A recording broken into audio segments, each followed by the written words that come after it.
Crystal champagne flute in my hand felt suddenly heavy, like it might slip through my fingers and shatter on the marble floor of the Belmont Country Club ballroom. I had just been introduced to my new daughter-in-law's family, the Ashfords of Greenwich, Connecticut, and the bride, my son's brand new wife, had decided to do the honors herself. "Everyone, I want you to meet the woman who insisted on tagging along with us today. This is the old country mouse my husband apparently feels obligated to call mother. Try not to let her cardigan frighten the children." She said it loud. Loud enough for her parents to hear. Loud enough for her parents to hear. Loud enough for the bridesmaids in their dove-gray silk to hear. Loud enough for the string quartet to pause for half a beat before remembering they were professionals. Loud enough for my son, my only son, my Benjamin, to hear and do absolutely nothing. I stood there in the dress I had bought at Nordstrom 3 weeks earlier. Navy blue, modest neckline, a pearl brooch that had belonged to my mother. I had paid $612,000 for this wedding, every last cent of it, from the imported peonies flown in from the Netherlands to the 7-course tasting menu by a chef I had never heard of, but whose name made the planner gasp when Whitney suggested him. I had paid for it because my son asked me to. Because Whitney's parents, he said, were between liquidity events and didn't want the embarrassment of a smaller affair. Between liquidity events. That's the phrase he used. At 31 years old, my boy talked like a hedge fund prospectus. The Ashfords laughed. Whitney's father, Tate Ashford, laughed the loudest, a big, barking sound that made his jowls shake. Her mother, a woman whose face had clearly been pulled back twice in the last decade, smiled with only her mouth. The siblings smirked, and Whitney, 26 years old, blonde, with that particular kind of beauty that comes from never having been told no, leaned into her father's shoulder and giggled like she'd just told a clever joke at a dinner party. "I'm 63 years old. I have buried both my parents. I survived breast cancer in 2014. I built a company from a leased 2-room office in Indianapolis to a private equity portfolio with operations in 14 states. I have been called many things in my life: ambitious, ruthless, a workaholic, a bad mother. That one stung the most because I worried sometimes that it was true. But in 63 years, no one had ever called me a country mouse to my face at a party I had paid for. I lifted the champagne flute to my lips. I took a small sip. I smiled. "It's lovely to meet you all," I said. My voice was steady. I made sure of it. "Whitney has told Benjamin so many stories about you." Tate Ashford clapped my son on the shoulder and said something about how charming it was that Benjamin had brought his help along for the wedding. Everyone laughed again. My son's face was the color of cold ash, but he didn't move. He didn't say a word. He just stood there next to his wife with his hand on the small of her back, and when she pulled him toward the dance floor, he went without looking at me. I excused myself and walked out onto the terrace. The June air in Greenwich is heavy and green-smelling. I leaned on the stone railing and looked out at the manicured hedges and the rented swans floating in the reflecting pool.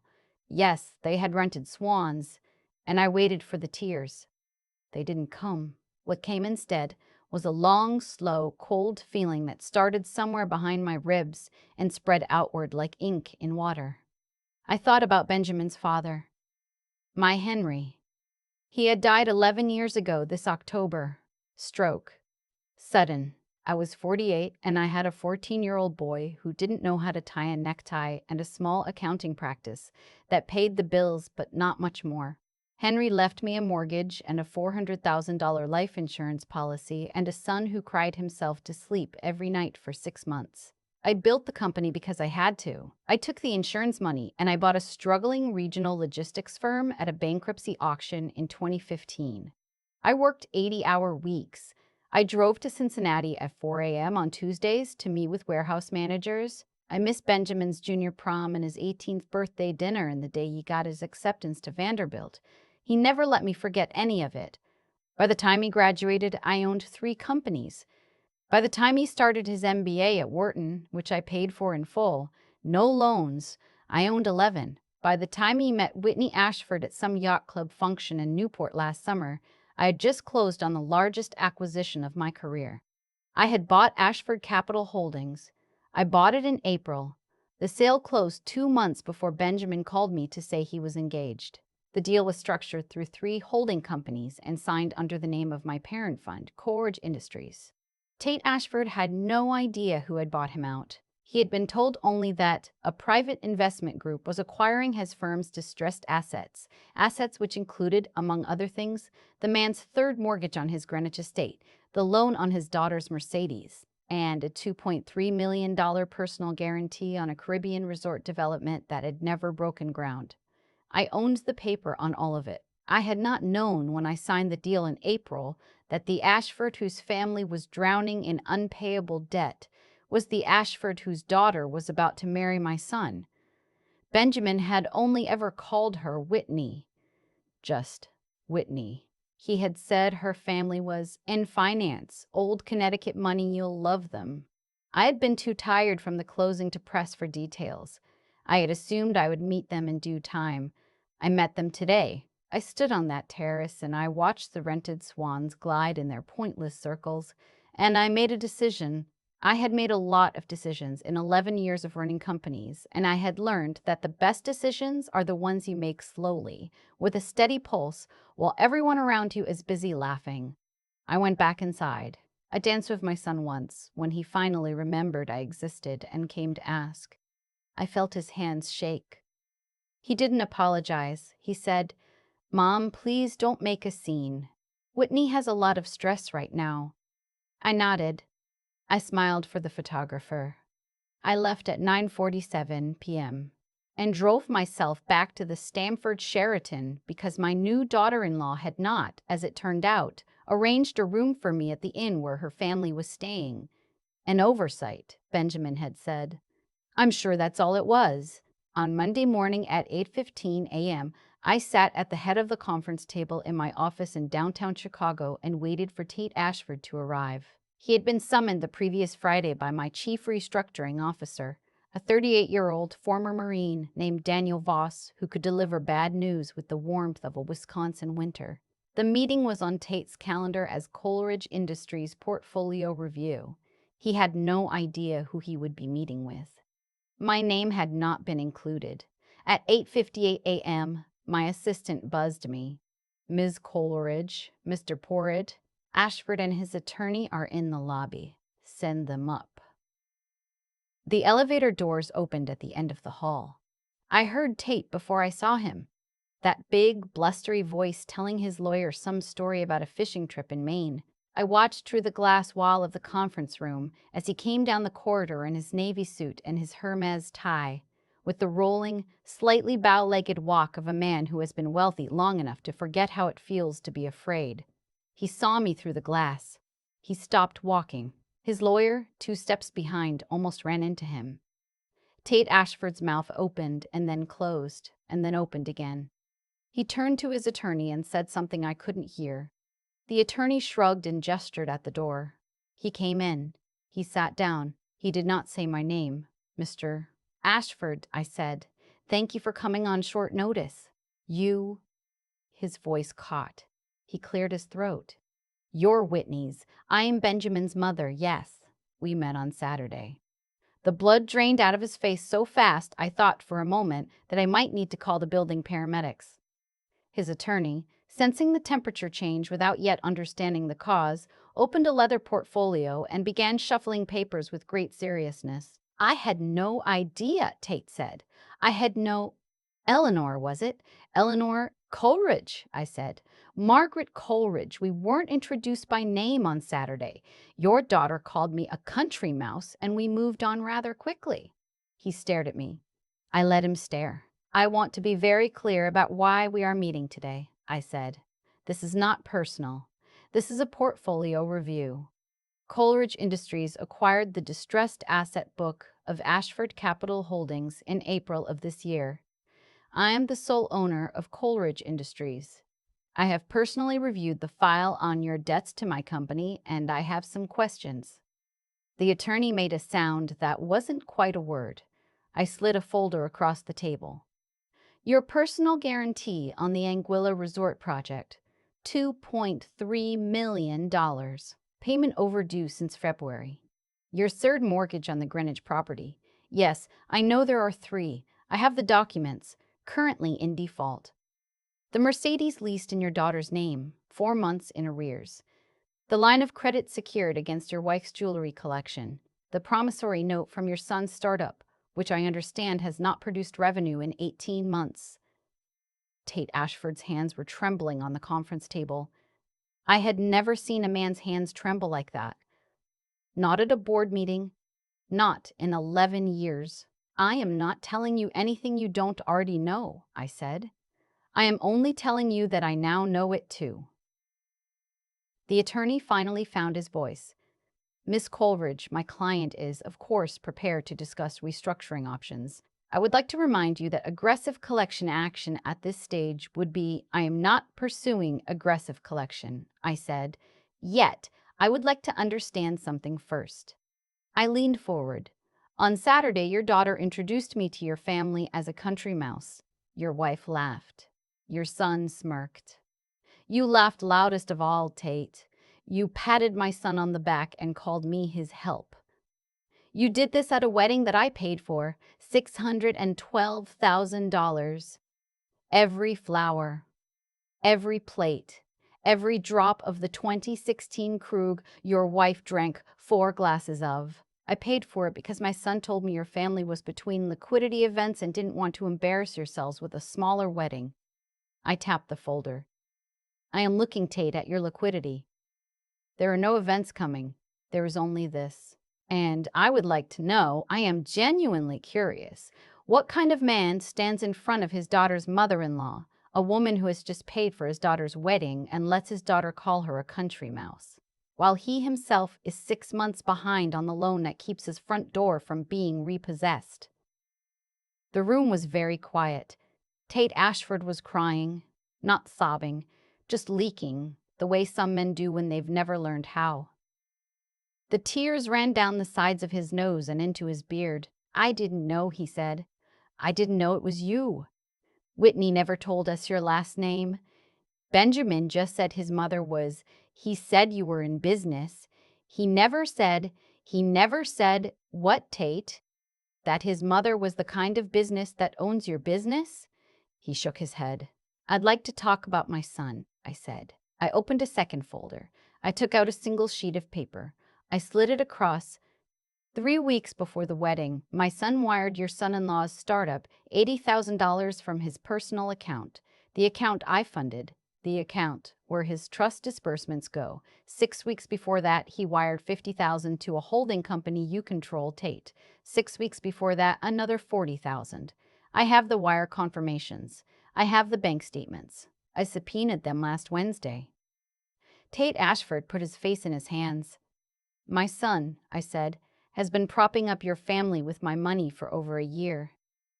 He hasn't told me. He told Whitney, I assume, because she had to know where the money was coming from. I assume she found it amusing, the country mouse paying for the Greenwich estate. Margaret, he said into his hands, please, please, my wife has medication she needs.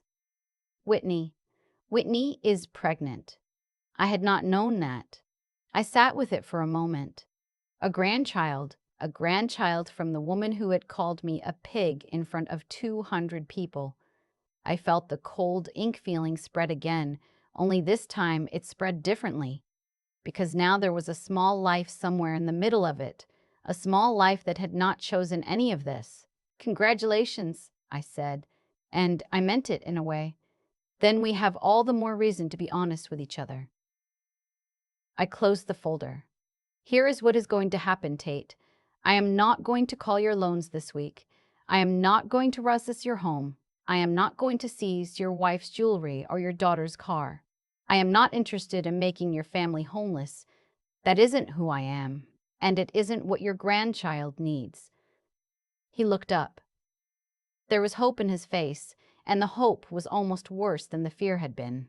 What I am going to do, I said, is restructure these debts under terms that reflect their actual risk. The interest rates will be adjusted upward. The collateral will be resecured. You will sign a new personal guarantee, and so will your wife. You will sell the property in Aspen. You will sell the boat in Newport. You will move out of the Greenwich estate within 90 days and into something appropriate to your actual means, which my CFO assesses as approximately $14,000 a month, not the $46,000 you currently spend. You will return to work, Tate. I don't care what work. I don't care if it's selling insurance or managing a Home Depot. You will work. Your wife will work.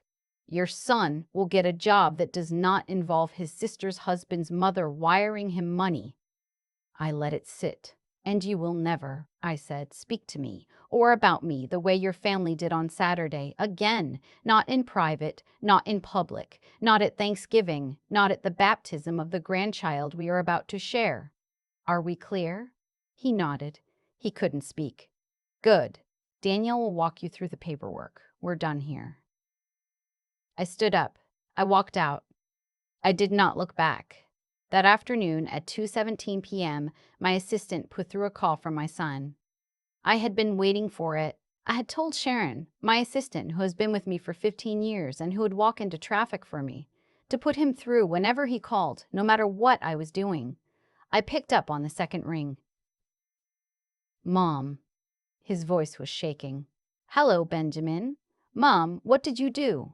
It wasn't a question. It was the voice of a child who has come home to find the front door kicked in.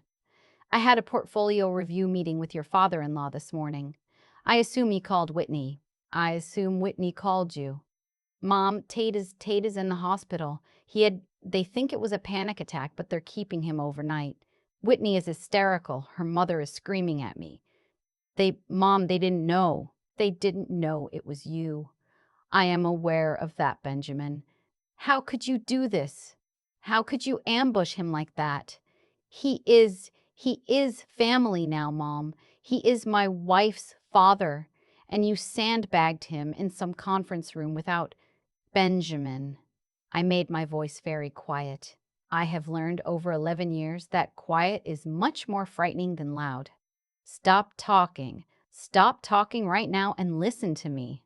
He stopped. I want you to come to my office tomorrow morning at 9, alone. Not with Whitney. Not on the phone. In person. Are you going to come? Mom, are you going to come, Benjamin? Yes. Good. We'll talk then. I hung up. I sat at my desk in my office on the 42nd floor of the Eon Center, and I looked out at Lake Michigan, and I waited for the tears to come. And again they did not. I think I had used up all my tears for Benjamin years ago, the year Henry died, the year I held my 14-year-old son while he sobbed and promised him that I would not let our world fall apart, and then went into the next room and figured out alone how to keep that promise. He came at 8:51 a.m. the next morning, 9 minutes early. He had not been on time for anything since he was 19 years old. He was wearing the suit I had bought him for his rehearsal dinner. His face was gray. I poured him coffee. I sat across from him at the small round table by the window, not at my desk. I did not want this conversation to feel like a meeting. Benjamin, I said, I'm going to tell you what I know, and then I am going to ask you some questions, and I want you to answer them honestly. Can you do that? He nodded. I know that you have wired Whitney's family $170,000 of your trust disbursements over the last 14 months. I know that you did not tell me. I know that Whitney knew. I know that she allowed her family to mock me on Saturday in front of 200 guests while standing on a floor I had paid to install. I know that you stood there and said nothing. I know that you told me on the dance floor that I should not make a scene because your wife was under stress. Is any of that wrong? He shook his head. Tell me, Benjamin, tell me how this happened. He told me. It took an hour. He cried twice.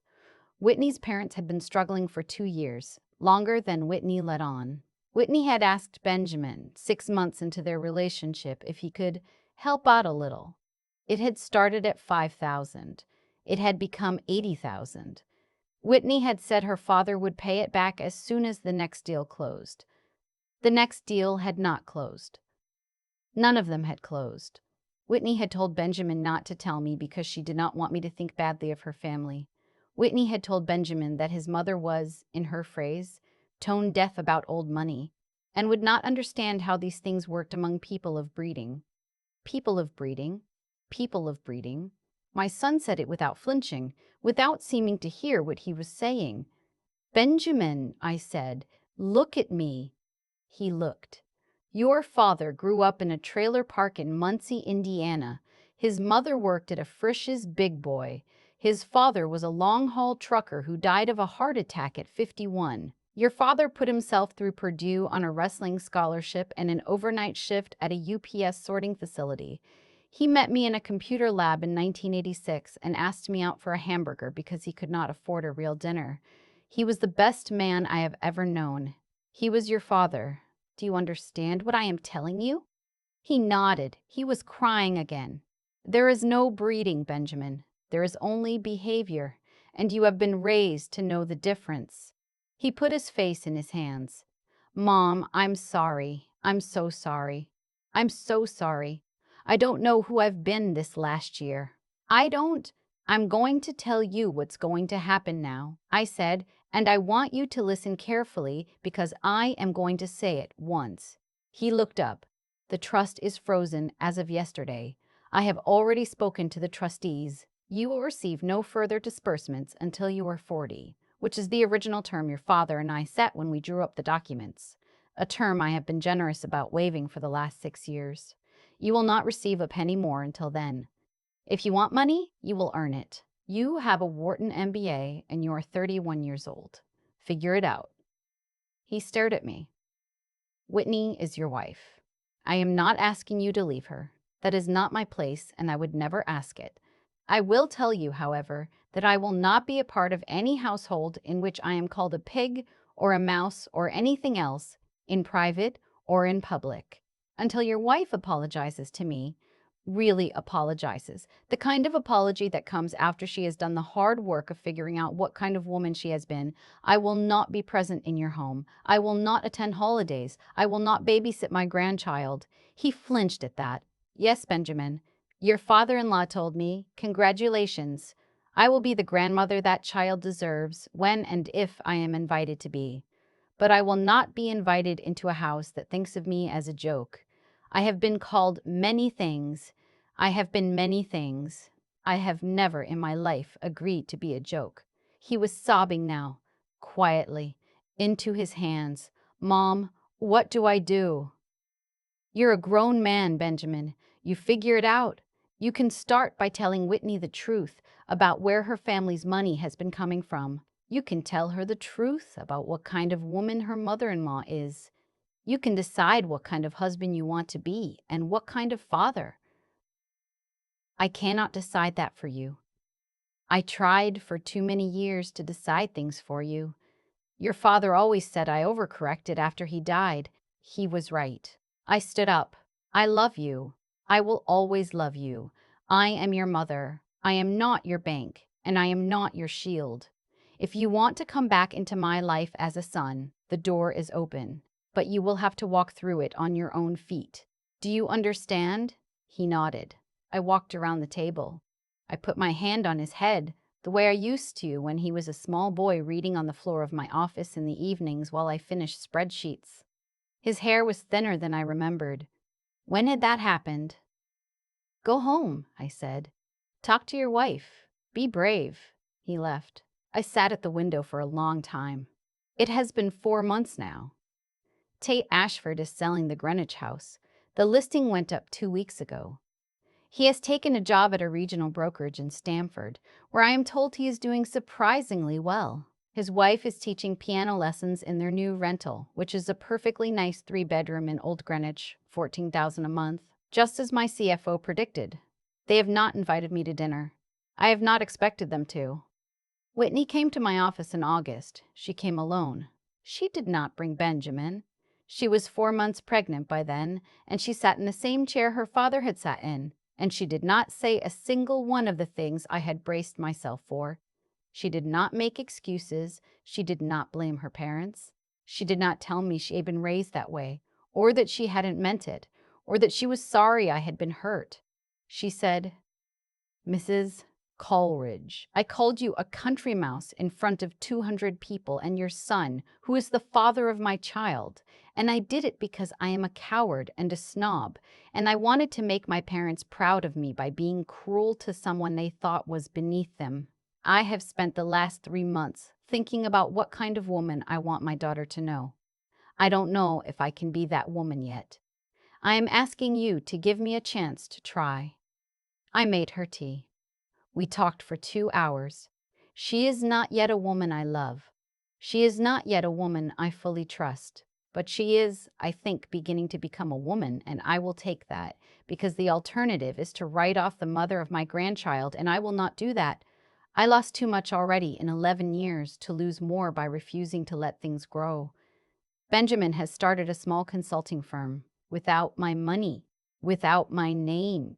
He works out of a co-working space in Lincoln Park and he has 6 clients. He calls me on Sundays. We do not talk about Whitney's parents. We do not need to. There is a softness coming back into his voice that I had not heard since he was 20, and I hope, that softness is the sound of a man becoming himself again. The baby is a girl.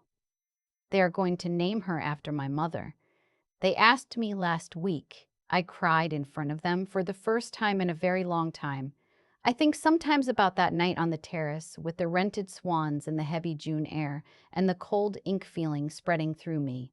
I think about the woman I was at that moment. Not the woman who had been insulted, but the woman who had decided, somewhere under all the noise, that she was not going to let the insult be the end of the story, that she was going to write the next chapter herself. Slowly, with a steady pulse while everyone else was busy laughing. I have been called many things in 63 years. I think I am only now, finally, beginning to call myself the right ones. I have been turning that night on the terrace over in my mind for months now, the way you turn a stone in your hand to feel where the rough edges are. And what I keep coming back to is this: nothing that happened to Whitney's family or to my son came out of nowhere. Every cold morning in that conference room with Tate Ashford was the harvest of seeds those people had been planting for years, in soil I had no part in tending. They mocked the woman who paid for their daughter's wedding because they had been mocking people quieter than themselves their whole lives, and the world had let them. Until the world, in the shape of a 63-year-old woman from Indianapolis, finally didn't. I am not proud of being the one who collected. I want to be honest about that. There is no pleasure in watching a man cry into his hands at a conference table. But I will say this: if you spend 40 years building a life on the backs of people you consider beneath you, you should not be surprised when one of those people turns out to own the ground you are standing on. That isn't cruelty. That is arithmetic. What I want the women my age to hear, and the young women too, is that your dignity is not a thing you negotiate. It is not a thing you trade away for a quieter holiday dinner or a son's wedding day or the hope that someone will eventually like you. I made that trade for too many years with Benjamin when he was a hurting boy who had lost his father, and I kept making it with the woman he chose, hoping she would soften. She did not soften. People do not soften because we shrink. They soften when they soften at all, because we hold a line that teaches them where they end and we begin. I also want to say something about my son. I did not write him off. I will never write him off. But I stopped paying for him, in every sense of that word. And the strangest thing happened. He started becoming someone. The boy I had been propping up disappeared, and a man with calloused hands and his own 6 clients took his place. He calls on Sundays. His voice has weight in it now. Money I gave him made him weaker. Money I withheld made him real. That is a lesson I wish I had learned at 40 instead of 63. To anyone watching this who has ever been called something cruel by someone who is eating off your plate, I want you to hear me clearly. You do not have to scream. You do not have to weep. You do not have to forgive them on their schedule, and you do not have to leave the room. You only have to remember, in the cold middle of yourself, who you are and what you have built. The truth has a way of arriving on its own feet. Your only job on the night it arrives is to be standing tall enough to greet it.